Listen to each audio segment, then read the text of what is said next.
all the people Mia could have chosen, it had to be him. I was halfway through setting the table when the front door swung open. "Josh! He's here!" Mia's voice was bright, sing-songy, like she'd been waiting her whole life for this moment. I glanced up and froze.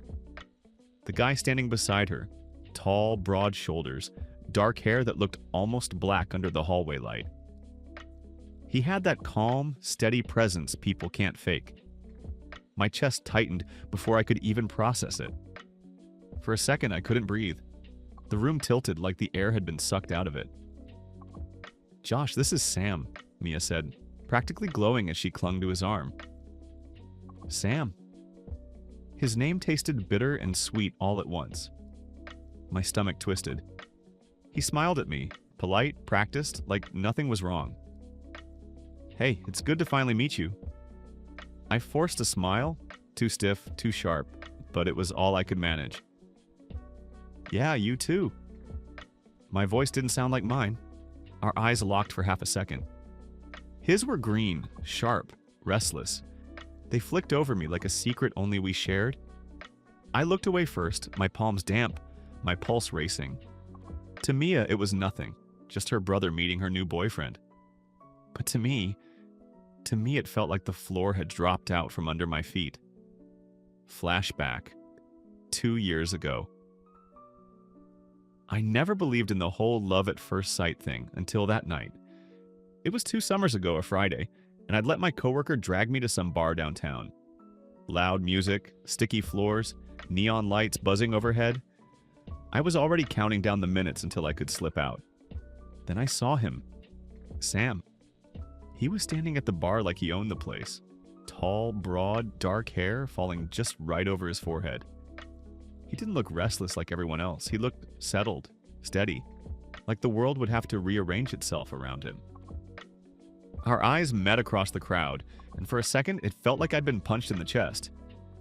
I told myself to look away. I didn't.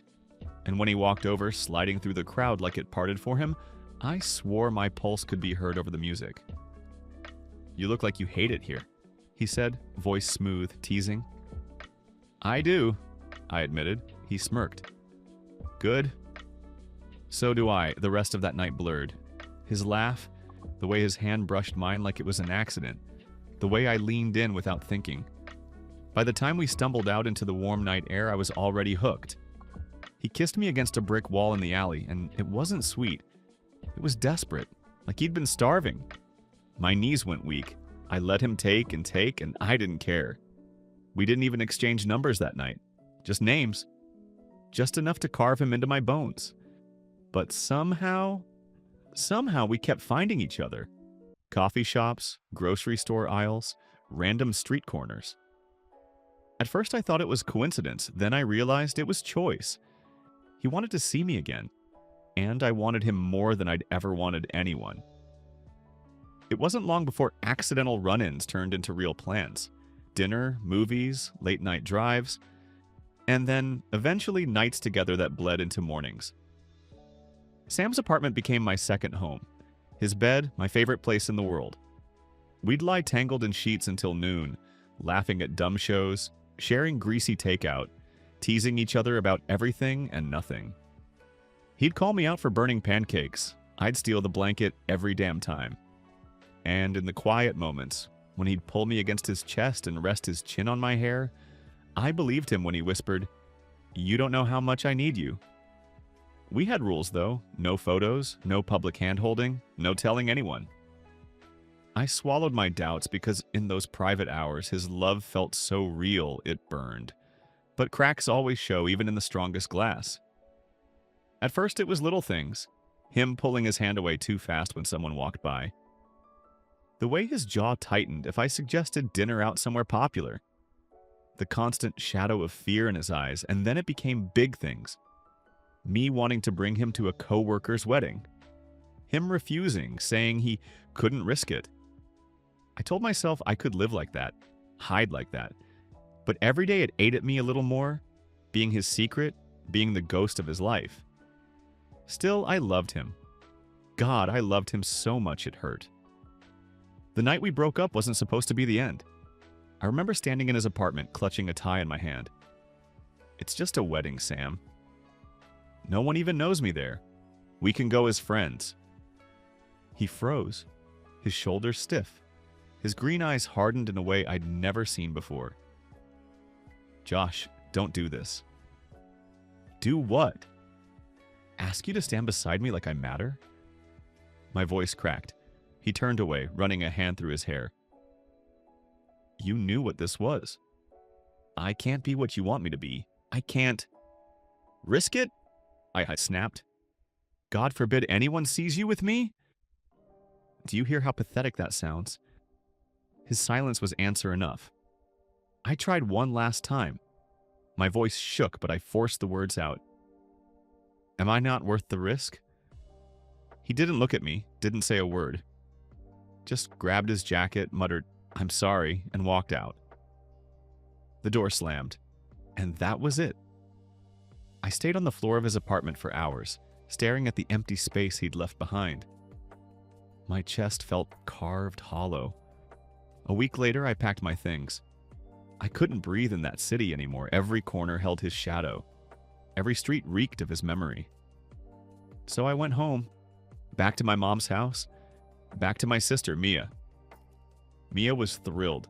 She hugged me tight, said how much she'd missed me. She talked about how we'd have movie nights and pancake mornings again. I smiled, but inside I was nothing but ash. No one knew how broken my heart was. How could they? I never told anyone about him. Then yesterday she burst into my room, eyes glowing. Josh, I can't wait for you to meet him. My boyfriend. He's amazing. You're gonna love him. He just moved here a few months ago and doesn't know anyone except me, Mia chattered as she swept the living room for dust. I told him I had a brother, but I guess I never said your name. He never asked. Isn't that funny? I nodded, forcing a smile, the words barely registering. He's so private, doesn't talk about his family either. It's kind of refreshing, she went on. Her excitement was so pure, so blinding. I didn't dare dim it with my own darkness. I forced a smile, nodded. That's great, Mia. I'm happy for you. But something about the way her voice rang in the air made my chest tighten. A warning bell I didn't understand. Until today. Until she walked in with him. Until I saw Sam's face, and just like that, every scar ripped open fresh. Flashback ends. A little while later. Dinner felt like torture. Mia was glowing, chattering about how she and Sam met, how he's so different from anyone else.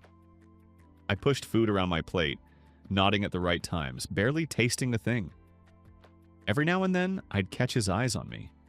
Green, sharp. A flicker of something only I knew. I couldn't stand it.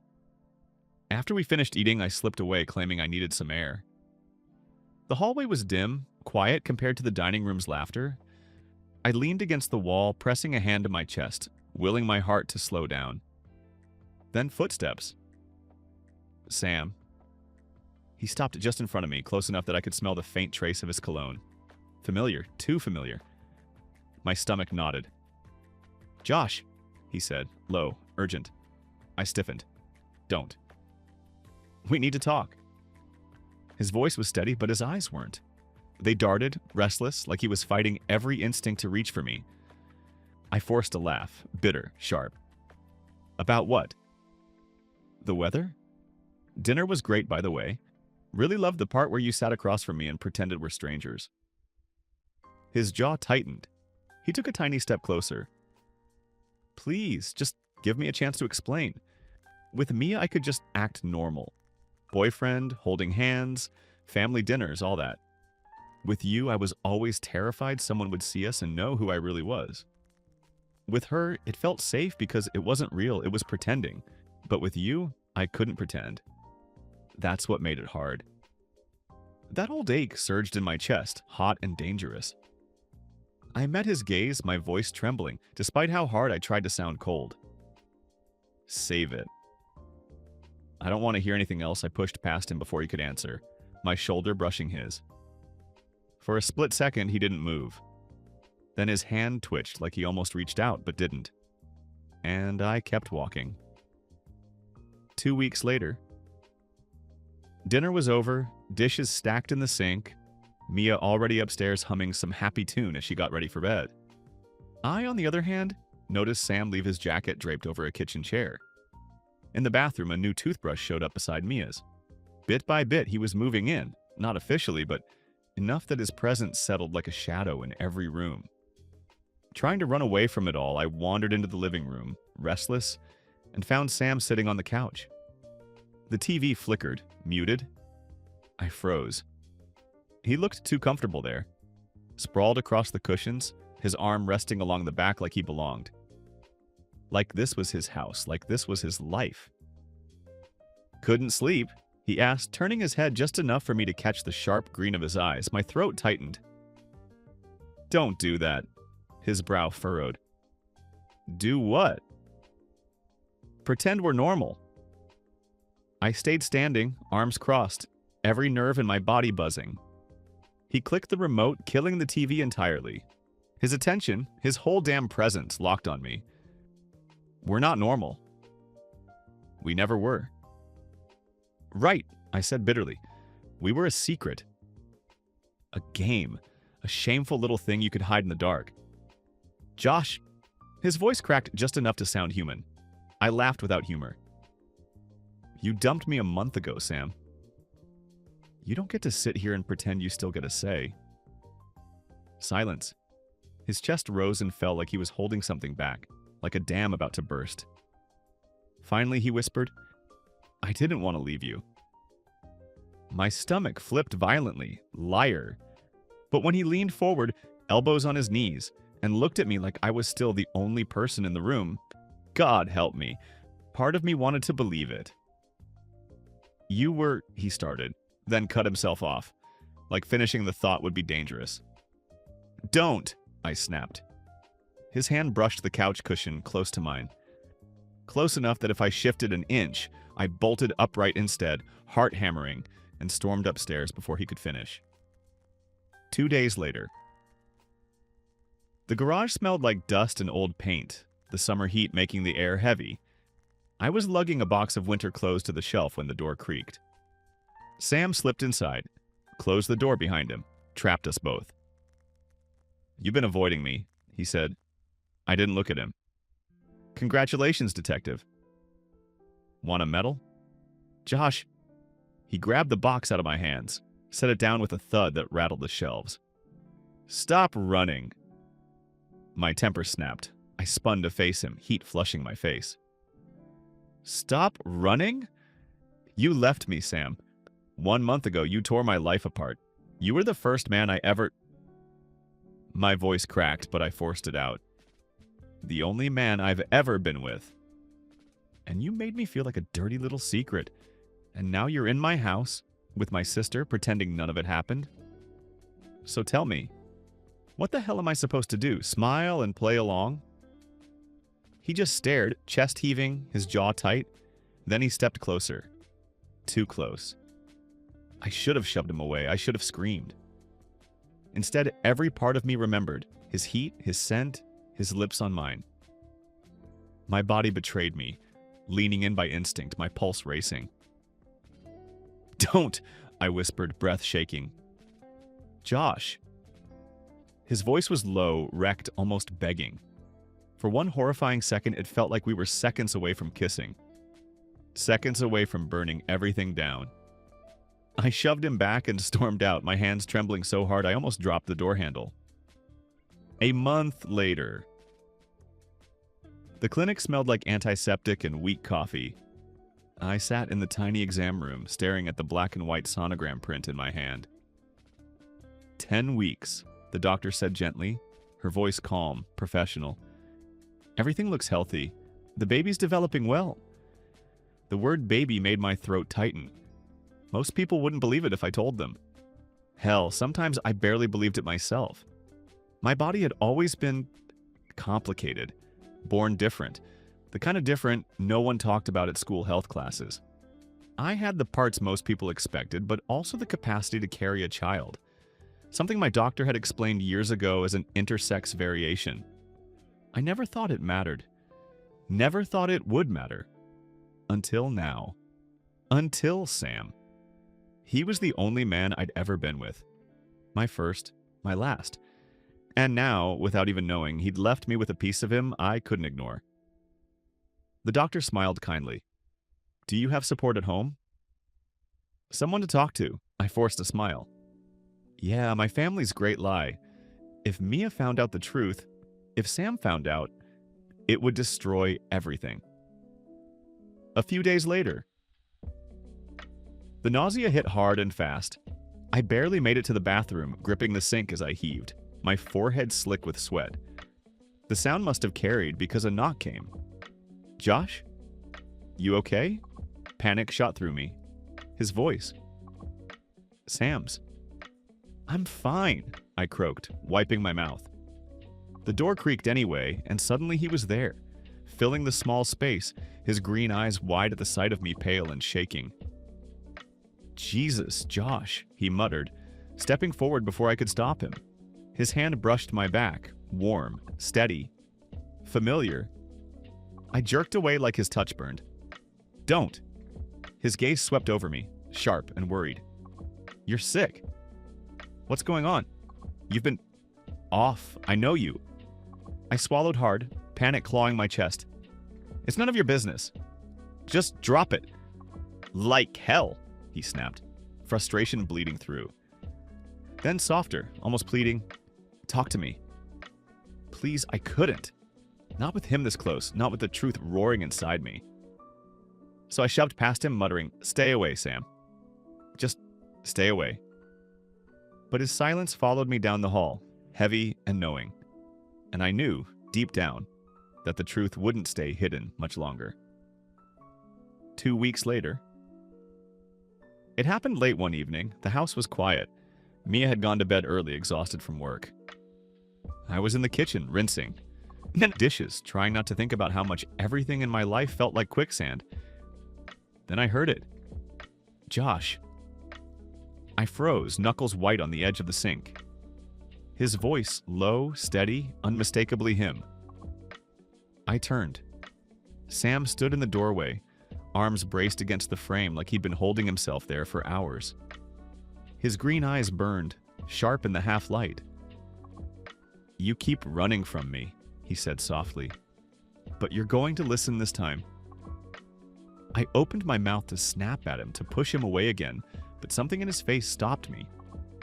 The cracks were showing, the exhaustion, the guilt, the weight of everything unsaid. What is there to listen to? I bit out. You're with my sister.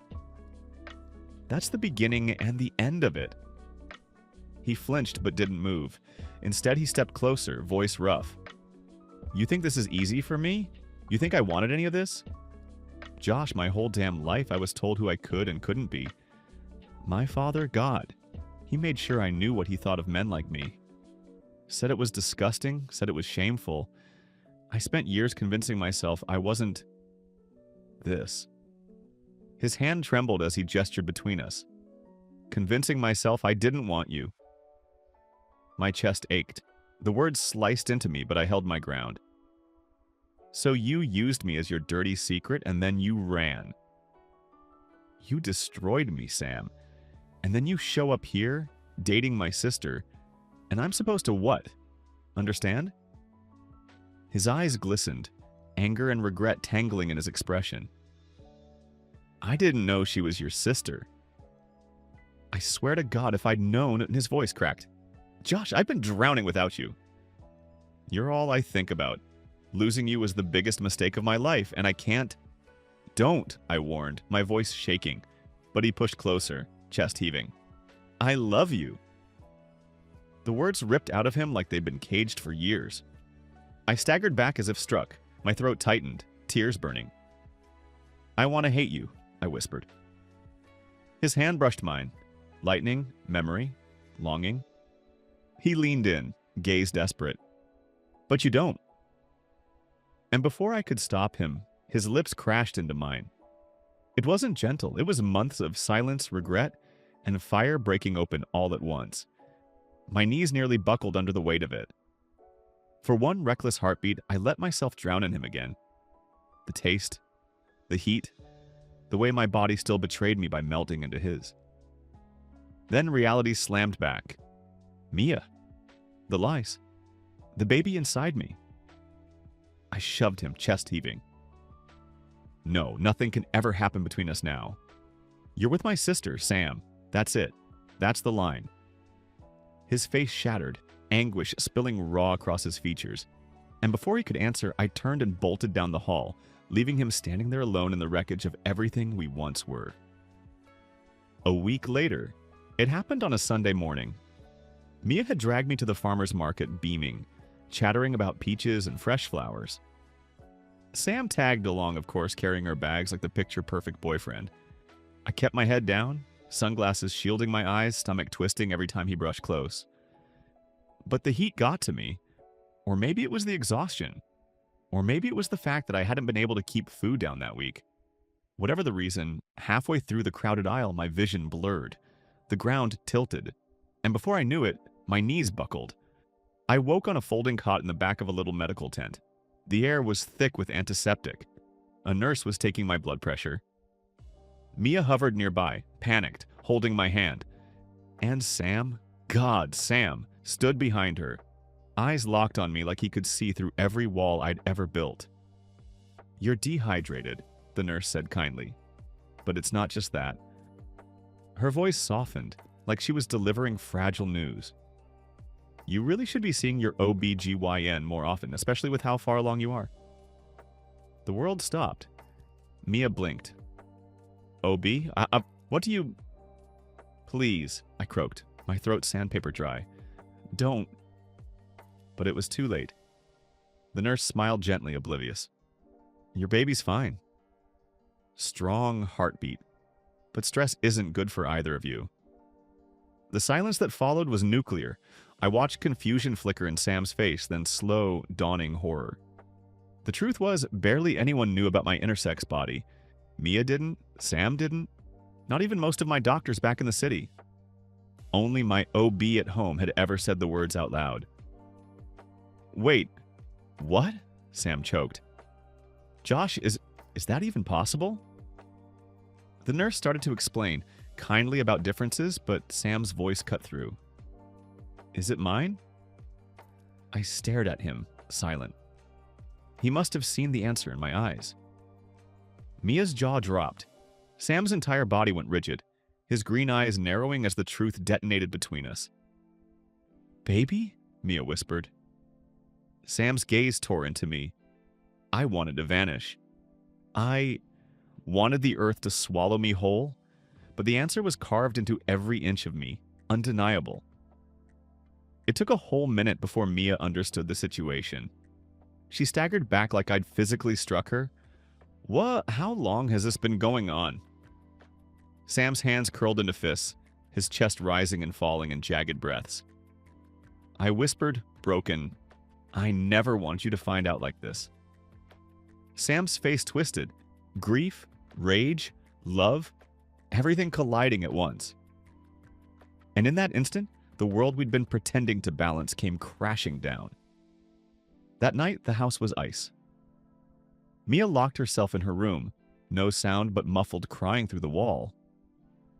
I was in the kitchen, hands trembling around a mug of untouched tea, when the back door creaked open. Sam walked in.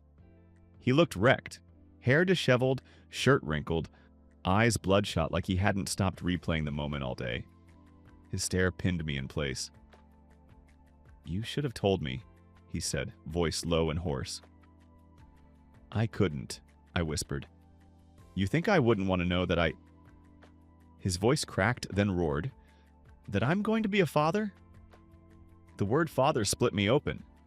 I flinched, clutching the counter. You weren't supposed to be here. You weren't supposed to still matter. You made your choice, Sam. You ended us, and I... My voice broke. I couldn't carry that and tell you. I couldn't give you more power to destroy me. His hands slammed onto the counter, caging me in. His face inches from mine, his breath harsh, eyes blazing. destroy you. Josh, you were the only thing I ever wanted that felt real. I walked away because I was scared. Because I didn't know how to choose you without burning my whole life down. But this? His hand brushed my trembling stomach before I could stop him. This changes everything. Tears burned my eyes. Don't say that if you don't mean it. Don't come back just because of the baby. I can't. His forehead pressed against mine suddenly, desperate, shaking. I'm not here just for the baby. I'm here because I still love you. Because I never stopped, I shoved him back sobbing. Then why are you with my sister? Silence. His chest heaved, eyes wild. Because I thought it was the only way to stop wanting you. To bury you, and I failed. Every second with her, I was still yours. The words gutted me, dangerous and raw. I hated him, I loved him. I wanted to scream, I wanted to kiss him until the world fell away. And in that kitchen with the truth bleeding raw between us, I realized nothing would ever be the same again. 3 days later, it was Mia who forced it. 3 nights after the reveal, she called us both into the living room. No soft smiles, no joking this time. Just her, standing like a judge, eyes red-rimmed but sharp as glass. Enough, she said. We're not going to keep pretending. Sam shifted uncomfortably beside me, guilt dripping off him. I sat stiff on the couch, hands folded over my stomach like armor. Mia's voice shook. You lied to me, Josh. And you... She snapped at Sam, her voice like a whip. You used me. Her hands balled into fists. Do you have any idea what it feels like?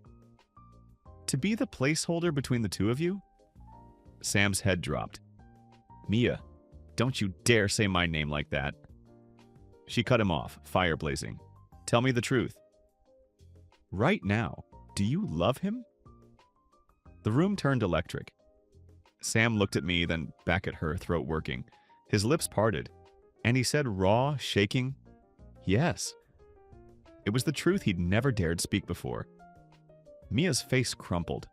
I broke inside at the sight. She turned to me, voice ragged. And you, do you still love him? I couldn't breathe. The whole world waited on my answer. My hands trembled over my stomach. Yes, I whispered. I wish I didn't. But yes. The silence after was brutal. Mia's laugh was hollow, broken. Of course. Of course it's always been him, not me. Her eyes glossed with tears. I thought I was building something real. But I was just standing in your shadow. She stormed out, door slamming like a gunshot. Sam buried his face in his hands, torn between following her and staying with me. I sat frozen, tears streaking my cheeks, the baby kicking faintly inside me like even he felt the chaos. That was the moment everything broke open. Love, betrayal, family, all of it laid bare. No way to run anymore. Months passed. The house grew quiet, tense. Mia avoided me at first, packing a bag, staying with a friend. I thought I'd lost her forever. But then the day came. I was in the hospital room, sweat plastering my hair to my forehead, pain racking my body as the contractions hit hard. Sam was there, gripping my hand, whispering encouragement through clenched teeth, eyes burning with fear and devotion. And then I heard her voice. Mia. She stepped inside quietly, bouquet in hand, eyes soft but still hurt. I broke down the second I saw her. I shouldn't be here, she said gently, but you're my brother. And this baby didn't ask for any of this. Her gaze flicked to Sam, then back to me. So I'll be here. For you. Both of you. Mom stormed in an hour later, face tight with worry, then relief, then tears as she held her grandchild for the first time. Dad didn't come. When Mom called later, she said he needed time. It's a lot for him, honey, she whispered. But he loves you. He just doesn't know how to show it yet.